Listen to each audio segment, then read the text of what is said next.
एक भी पास्टर मेरे ऐसा नहीं था जो मेरे घर में आया हो और मैंने दूध से उसके पांव साफ ना किए हों और फ्लावर्स के साथ उन्हें साफ ना किया हो। ये मेरी डेली की रूटीन होती थी। लोगों को मेरी पास्ट लाइफ नहीं मालूम। दोस्तों, आज लोग परमेश्वर के अभिषिक्त दास अपोस्टल अंकुर नरूला जी की मसीह में रूहों को बचाने को की गई सेवकाई में ग्रोथ को देखते हैं और कई तो उनसे जलन भी रखते हैं और उन्हें जज तक भी करते हैं। लेकिन बिना परमेश्वर की ग्रेस के, बिना परमेश्वर के अनुग्रह से किसी भी मसीह विश्वासी का या फिर पास्टर की ग्रोथ होना संभव नहीं है। और अगर इस दुनिया में कोई ग्रोथ कर भी ले तो उसे बिना परमेश्वर की ग्रेस और अनॉइंटिंग के संभाल पाना असंभव है। इसलिए मसीह में हर वो घर या इमारत गिर जाती है जिसकी नींव प्रभु यीशु मसीह ना हो।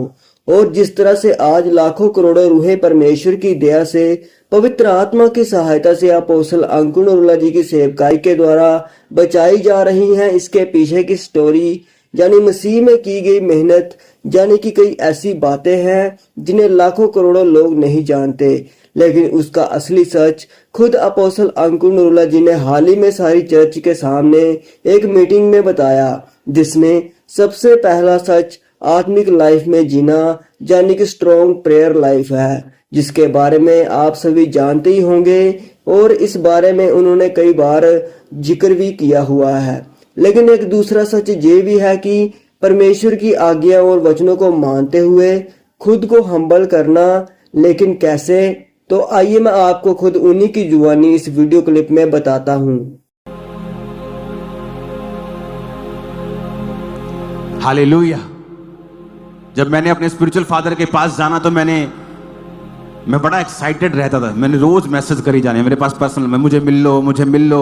उन्होंने इधर से जाना, मैंने इधर खड़े हो जाना, ऐसे हाथ करके मुझे देख लेंगे, मुझे बुला लेंगे। इधर जाना, इधर खड़े हो जाना, इधर ऐसे रहता था मैं।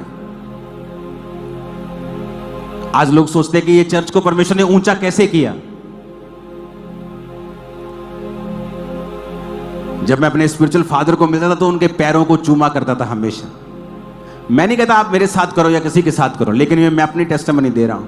वो इंसान की पूजा नहीं थी, एक ऑनर था कि आप मेरे पिता हैं या मेरा ऑनर है आप लोगों के लिए।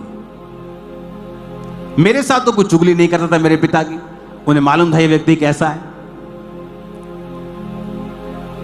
मैंने इज्जत दी है, इज्जत काटी है आज, और इतनी काटी है जितनी शायद किसी ने ना काटी हो। मैंने बोया है, मैं कभी खाली हाथ नहीं गया उनके सामने, बड़े बीजों के साथ हमेशा गया। यानी उनको पैसा चाहिए, वो लाखों करोड़ों के मिनिस्ट्री को करते होंगे, खर्चे होंगे उनके, लेकिन मुझे मालूम था कि मैं स्पिरिचुअल डफर नहीं हूं, कि मैं एक टिकट पे खर्चा करके जा रहा हूं। 1.5 लाख की मेरी टिकट है और मेरा बीज हो 10,000 रुपए का। शर्म आनी चाहिए। मुझे मालूम था कि मैं क्या लेके जा रहा हूं। वो इंप्रेस नहीं थे, वो देखते भी नहीं थे। मैंने ये ना उन्हें ऐसे ही पकड़ना हो, हाउ आर यू, इधर देखना भी नहीं कि कितने हैं। पर वो मेरा मन था कि जब मैं प्रभु के दास के सामने जाऊंगा तो खाली हाथ नहीं जाऊंगा। इज्जत देना, बोना, प्रार्थना करना, ये मेरी लाइफ का हिस्सा था और इसलिए मैंने बरकत पाई है परमेश्वर से। मेरे घर में एक भी पास ऐसा नहीं था जो आया हो और मैंने उसके पांव दूध से नहीं धोए हों और फ्लावर्स के साथ साफ ना किया हो। एक भी पास से मेरे ऐसा नहीं था जो मेरे घर में आया हो और मैंने दूध से उसके पांव साफ ना किए हों और फ्लावर्स के साथ उन्हें साफ ना किया हो। ये मेरी डेली की रूटीन होती थी। लोगों को मेरी पास्ट लाइफ नहीं मालूम, वो मेरी आज की ग्लोरी देखते हैं कि वाह जी क्या जबरदस्त है जी, ऐश है जी। तो तुम भी कर लो, तुम्हें किसने रोका है? तुम मेहनत कर लेते, तुम गलतियां ना करते, पवित्रता में जी लेते, प्रार्थना कर लेते, तब तो तुम और किसी कामों में व्यस्त थे।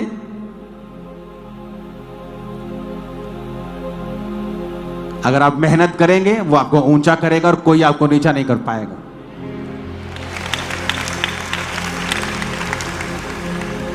तो मुझे मालूम था कि मैं अगर इतने एफर्ट से जा रहा हूं तो मेरा बीज भी परमेश्वर को प्रसन्न करने वाला।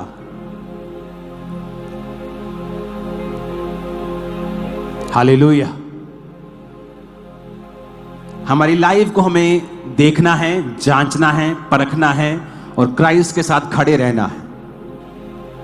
समय आएगा आप फल लाएंगे।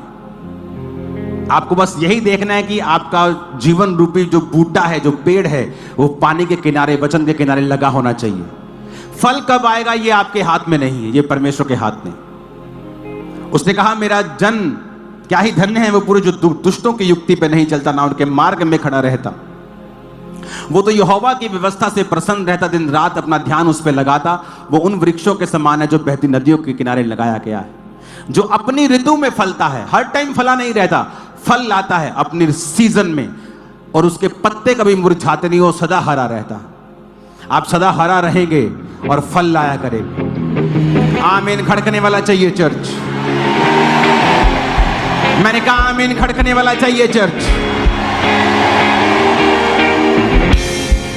Hallelujah, hallelujah.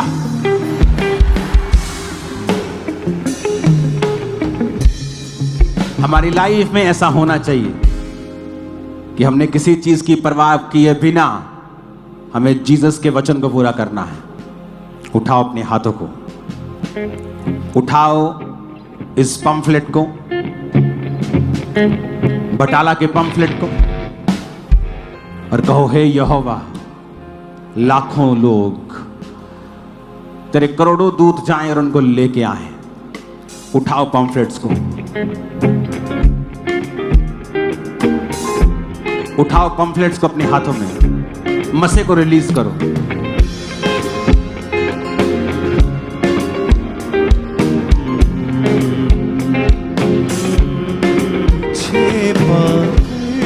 मसीह मैंने किस्मत को सवारा।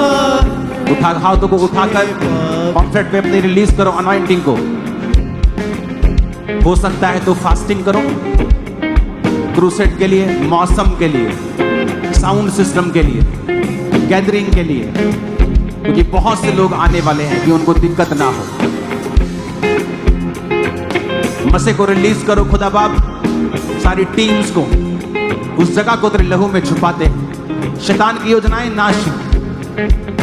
मौसम के लिए अनुग्रह चाहते हैं खुदाबंद। मांगो अपने हाथों को उठा के।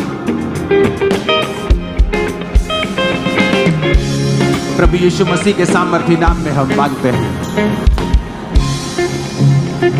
ये पंफलेट्स आप लोगों के लिए नहीं होते हैं, क्योंकि आप इस घर के बेटे और बेटियां हैं। तो दोस्तों, जिस तरह प्रभु यीशु मसीह जी ने अपने चेलों के पैरों को पानी से धोकर ये संदेश दिया कि परंतु जो कोई तुम में से बड़ा होना चाहे वह तुम्हारा सेवक बने, और जो कोई तुम में प्रधान होना चाहे वह तुम्हारा दास बने। और इसी संदेश को मानने वाला ही एक सच्चा दास है, जिसे अपोस्तल जी भी मानते थे। वो कैसे, तो वह तो आपने वीडियो क्लिप में सुन ही लिया होगा कि कैसे उन्होंने परमेश्वर की आज्ञाओं वचनों को मानते हुए शुरुआत से खुद को हम्बल रखा, और परमेश्वर के दासों के प्रति उनका बिहेवियर कैसा था। तो दोस्तों, सचमुच हमारा परमेश्वर बहुत ही महान, सर्वशक्तिमान और महिमा के योग्य परमेश्वर है। उसका एक एक वचन आज भी हमारी जिंदगी में काम करता है, जिसका प्रतिफल उनके वचनों और आज्ञाओं को मानने वालों को मिलता ही है। तो दोस्तों, आपका इस वीडियो के बारे में क्या कहना है, आप हमें कमेंट सेक्शन में जरूर बताएं। परमेश्वर आप सभी को आशीष दे।